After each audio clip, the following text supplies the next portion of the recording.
Hi everybody, this is Believe What, also known as Yamjuice, and this is episode 6 of my Human Nature series.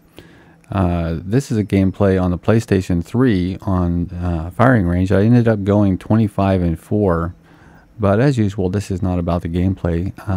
I've got a story here. I'm talking with my good friend Turbo, and we're talking about a sailor with some big dreams. It reminds me when I worked at Guitar Center back in 1987 or whatever it was.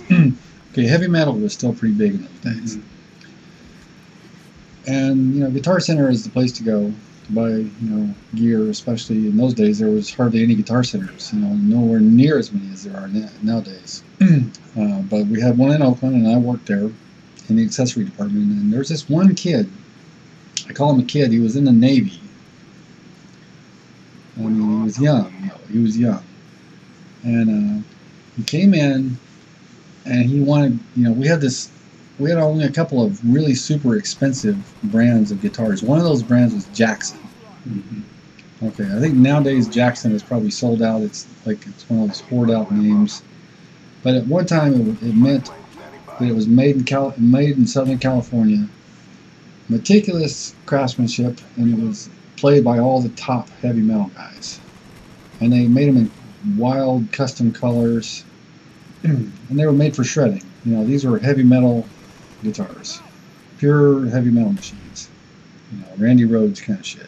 And anyway, this one salesman, probably the top salesman, that we had at Guitar Center, he was older. He was at least a decade older than most of us. He was well into his 30s, and he was a real musician.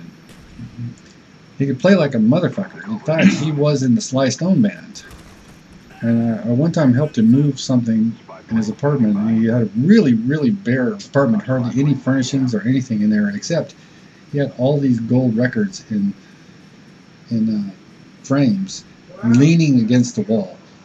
You didn't even have them hung up, but they were just leaning against the wall, because he actually was the bass player for some time with Sly Stone, which is pretty impressive. And he could play like a motherfucker. He could play guitar or bass like a motherfucker. I mean, effortlessly.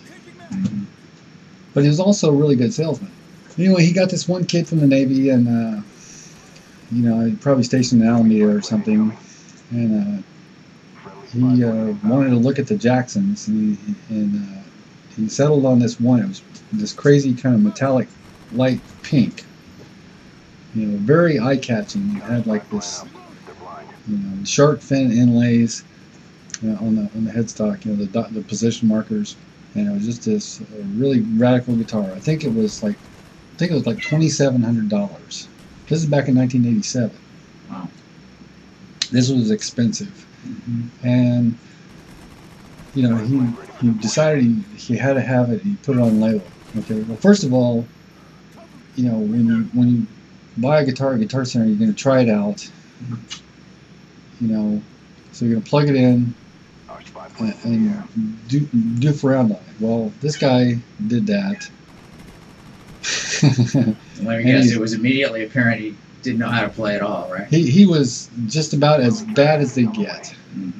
I mean, we'd get these guys that were rank, virtually non-players, from time to time. Most of the time, people could play something, Some people were amazingly good, some people were kind of good, some people were whatever, but there was a very bottom end where they were just atrociously bad. It's like they just couldn't play. They can't play. They're non-players. Right. This kid was one of them. But he put that $2,700 Jackson guitar on layaway, and he would come into the store all the time and want to play that Jackson.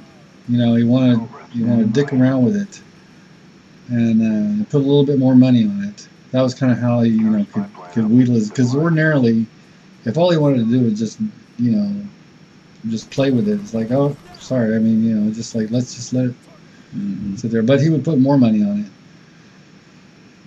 I guess if you're a kid and you're in the Navy, your expenses are probably covered. So whatever money you have, you can just spend it on whatever kind of foolishness that you want, so. So he didn't have a clue that he couldn't play. Is that right? Or he didn't care, or what? I don't know. I think he thought he could play, or I think he thought he would be able to learn how to play. Maybe that's what it was. He's just like, he figured. I think what he thought was like, all I need is to get this awesome guitar, and then I'll be good. Then I can be good. I can't be good with this piece of junk. This piece of junk, Ibanez. It's like, how can I be expected to be any good, So, he was like, and it was so much not a rock star. I mean, he was sort of dumpy, a little bit dumpy. He was definitely not macho or cool. He looked kind of immature for his age. I mean, he must have been at least 18 or 19 or 20 or something, but he looked younger. He by no means looked like a rock god. And of course, he's in the military, so he had that short hair. So, he comes into Guitar Center, where all these, actual guitar players go there, Well, I think it's a kind of magical thinking. It's kind of like, this is a magical instrument. If I own it, then I will be a rock star. And he's sort of oblivious to the reality that in order to be a rock star, it would help if you knew how to actually play the instrument with some facility. But if you're a magical thinker, that's not how your mind works. No, I'm sure he thought, well, it's like I'm not that good now, but once I get the magic axe. Right, exactly. Yeah. All right, thanks for watching, and I'd like to thank my friend Turbo for helping me out with that commentary. Now, if you see on the left screen, you can click on the previous video where I talk about your thoughts and thinking. If you click on the right side of the screen, it'll take you to the podcast that I produce with my buddy Flex. This week's guests were Chuck, Hatchet, and the Walmart Clown.